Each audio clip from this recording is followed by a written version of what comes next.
Bienvenidos a Friends Pop 321, el programa que cree que el mundo es más extraño de lo que pensamos, pero pensar no debería ser extraño. El Internet está repleto de sitios web que afirman haber encontrado evidencia de razas de gigantes en la antigua América.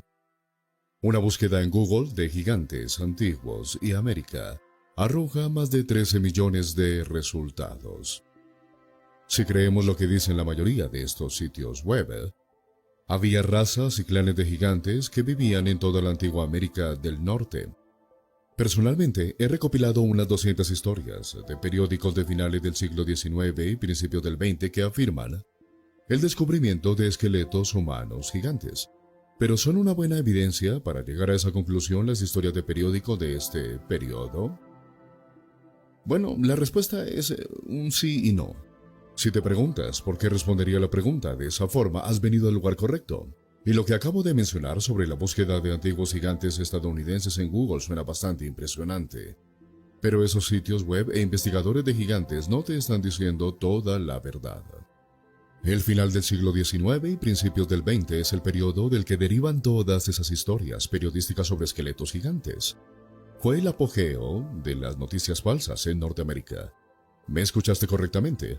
Hubo una época dorada de las noticias falsas en los Estados Unidos mucho antes de nuestro tiempo. Y la razón fue simple. Los periódicos lucharon por los lectores. Los periódicos de esta época necesitaban circulación para crecer y sobrevivir en el nuevo espacio periodístico. El sensacionalismo vendía. Y por supuesto, todavía lo hace. Una buena historia, al estilo de P.T. Barnum, seguramente atraería lectores al periódico. La realidad histórica es que el siglo XIX vio la transformación de lo que había sido una prensa con una sólida orientación política dentro de la historia de los Estados Unidos, en una empresa comercial. Hay estudios de libros sobre este tema, esta espiral descendente que documentan toda la historia de esta transición. Uno de los más interesantes y entretenidos es de Kevin Young, y su título lo dice todo: Patrañas, el auge de los engaños, farsas, plagiarios, farsantes, posechos y noticias falsas. Es un libro del 2017, así que es bastante nuevo. En las escuelas de periodismo ahora son conscientes del auge de las noticias falsas en este periodo. A principios del siglo XX hubo un esfuerzo concertado, de hecho, para convencer a los reporteros y editores de que dejaran de hacerlo, que dejaran de publicar noticias falsas. Una estrategia fue la creación de publicaciones de ciertas publicaciones comerciales, dirigido específicamente a la industria de la prensa. Los miembros de la prensa que escribían para estas publicaciones comerciales y que buscaban la reforma de la industria, abogaban abiertamente por tiempo en la cárcel para quienes seguían publicando noticias falsas. Hoy en día, la gente da por sentado que se supone que los medios y especialmente los impresos deben tomar el camino correcto y reportar historias con honestidad e integridad, pero nuestra crisis reciente de noticias falsas ha destruido esa confianza. Y pocas personas se dan cuenta de que este supuesto alto estándar tuvo que ser peleado. No era de ninguna manera un objetivo predeterminado del periodismo impreso antiguo, de nuevo a finales del siglo XIX y principios del XX. Este estándar que pensamos que es el estándar por defecto, hoy es el resultado de décadas de lucha dentro de la industria periodística. Pero con todo esto, vamos de nuevo al grano. La abundancia de historias sobre esqueletos humanos gigantes, y nuevamente he recopilado casi 200 de ellas, eran a menudo ficticias, sin evidencia física corroborada. No tenemos forma de saber si estos relatos de los periódicos eran precisos, o simplemente un forraje sensacionalista para vender suscripciones. No lo sabemos. Y eso no es todo. Ahora, el hecho de que hay abundantes historias sobre el descubrimiento de esqueletos gigantes antiguos que provienen del siglo XIX y principios del XX, una vez más, la era dorada de las noticias falsas en Estados Unidos no es el único problema. Hay algo más a considerar, y es que esta fue también la era de la falsificación. A gran escala, la vieja historia del gigante de Cardiff es probablemente el ejemplo más memorable aquí. Este era un espécimen falso que estuvo en carnavales y espectáculos secundarios engañando a decenas de miles de personas. Ahora, Scott Tribal narra la saga del engaño de 3 metros en su libro Un engaño colosal, el gigante de Cardiff que engañó a Estados Unidos. El punto, por supuesto, es que las circunstancias históricas plantean una pregunta razonable.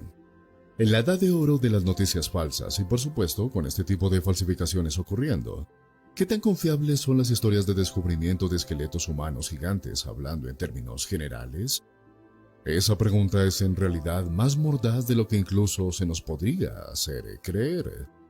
Es una realidad objetiva que casi todos los informes periodísticos sobre esqueletos humanos gigantes de esta época no han logrado producir una sola pieza de evidencia física. En otras palabras, ¿dónde están esos esqueletos? Simplemente no es adecuado afirmar que el Smithsoniano robó los especímenes y los escondió. Y esto me recuerda a la escuela primaria o secundaria donde el perro se comió mi tarea. Quizás eso pueda suceder, pero cientos de veces probablemente no. Así que, como veremos, el Smithsoniano es de hecho, irónicamente, la única fuente confiable donde se hallan restos de esqueletos humanos gigantes. Y tenemos que volver a la pregunta original con la que comenzamos este episodio, y la elección de palabras aquí es importante. ¿Hubo razas de gigantes en la antigua América? La respuesta a esa pregunta, tal como está redactada, es no. Simplemente no hay evidencia física para esa idea. Pero si preguntamos si los esqueletos de personas inusualmente altas se descubrieron alguna vez a fines del siglo XIX y principios del XX, la respuesta a esa pregunta es sí. Es por esto por lo que respondí nuestra pregunta al comienzo del episodio con sí y no. De los cientos de informes generados durante la era de las noticias falsas de esta época, un puñado, de hecho, correspondía a un esqueleto real de más de 2 metros de altura, que está documentado en fuentes de investigación creíbles. Y adivina de dónde proviene la evidencia: del Instituto Smithsoniano. Ahora, una de las publicaciones científicas fundamentales de finales del siglo XIX con respecto a la antigua civilización estadounidense fue publicada en 1894 por J. W. Powell. El título es El 12º Informe Anual de la Oficina de Etnología al Instituto Smithsoniano, de 1890 a 1891. Tiene más de 800 páginas, es un documento muy completo. El trabajo es una crónica del trabajo de campo de etnólogos, antropólogos y arqueólogos en los Estados Unidos, durante los años 1890 hasta 1891. El informe es famoso por ser la daga en el corazón a la idea de que una raza perdida de gigantes del Medio Oriente o de algún otro lugar fue responsable de la construcción de montículos y movimientos de tierra en la antigua América. El 12º informe anual contiene 5 relatos breves del descubrimiento de esqueletos de más de 2 metros de altura. Estos se encontraron individualmente entre otros esqueletos o de forma aislada. En otras palabras, estos no son evidencia de que un clan de gigantes o una raza de tales individuos haya sido enterrado. Los 5 informes se pueden encontrar en la página web del episodio en nuestro sitio web oficial. Nuevamente, consúltalos si deseas leer los 5 informes, pero aquí hay un extracto de uno, en la página 362 del informe de la Oficina de Etnología. Y dice lo siguiente: se encontró que la longitud desde la base del cráneo hasta los huesos de los dedos de los pies era de 2 metros y 21 centímetros. Es probable, por lo tanto, que cuando vivía este individuo tenía 2 metros y 29 centímetros de altura. Aquí hay otro de la página 426, y lo cito: 6 metros desde la parte superior. Se llegó a la parte inferior del campo de escombros donde en los restos de un ataúd de bar se descubrió un esqueleto que mide 2 metros y 29 centímetros de largo y 48 centímetros a lo largo de los hombros. Estos 5 casos plantean otra pregunta. Estos informes verificados de 5 esqueletos de nativos americanos de más de 2 metros de altura validan la noción de que antes había razas de gigantes en América del Norte. Hace rato dije que no. Solo tenemos 5 de ellos de fuentes creíbles. Pero tenemos que mirar esto un poco diferente. Hagamos algunos cálculos. Vamos a hacer algunas matemáticas aquí, en específico de estadísticas. Y sabemos que hay evidencia confiable de esqueletos estadounidenses antiguos de más de 2 metros de altura.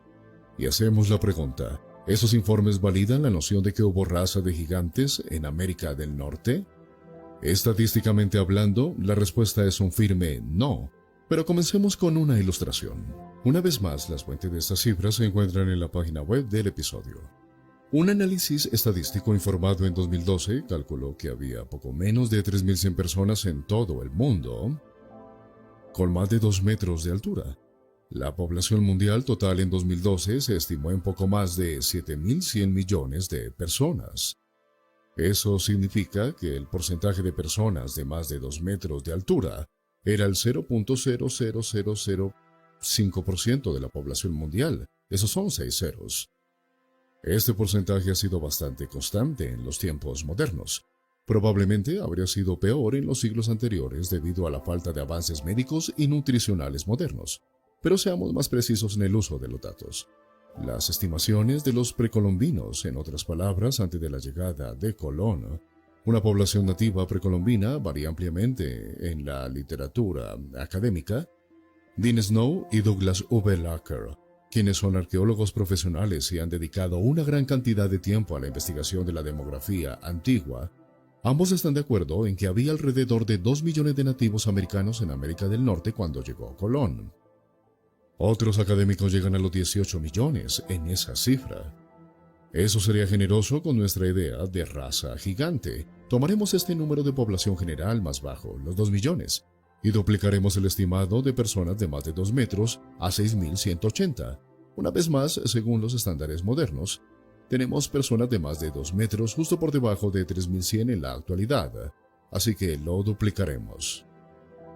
6.000 personas de más de 2 metros en números redondos es el 0.003% de una población de 2 millones. A eso no se le puede llamar una raza, simplemente haciendo cálculos estadísticos. Para comparar esto, quedan aproximadamente 500.000 pigmeos en todo el mundo. En África Central, ahora ese es un grupo étnico minoritario real y es reconocido por todos. La población total de África Central, estas son las cifras de 2019, es 4.8 millones o el 0.104% de esa población, que es exponencialmente mucho más grande que la población gigante postulada en América del Norte antes de Colón. En otras palabras, los números simplemente no cuadran. Los esqueletos de más de 2 metros de altura y fuentes confiables no pueden ser señalados estadísticamente como evidencia alguna de una raza gigante en América del Norte, e incluso si llegamos a poco más de 6.000 esqueletos. Simplemente no cuadra. Básicamente, estos esqueletos que conocemos de fuentes confiables como el material del Smithsoniano, del tamaño de 2 metros en esos tiempos, se puede decir que son representativos de lo que tenemos ahora, y una vez más, no tenemos evidencia estadística, arqueológica o física de una raza gigante en América del Norte. Por ahora queremos agradecerte por ver Fringe Pop 321. Visita nuestro sitio web oficial para obtener más información sobre este tema, sobre este episodio y por supuesto también sobre otros episodios. Si quieres hacernos preguntas, escríbenos, estaremos atentos a responder. Y si quieres apoyar lo que estamos haciendo aquí en Fringe Pop, ve a fp321.com/s, como la letra S de support para patrocinio. Y por favor, regresa y mira más episodios, porque lo que tú sabes, tal vez pueda que no sea como tú crees que es.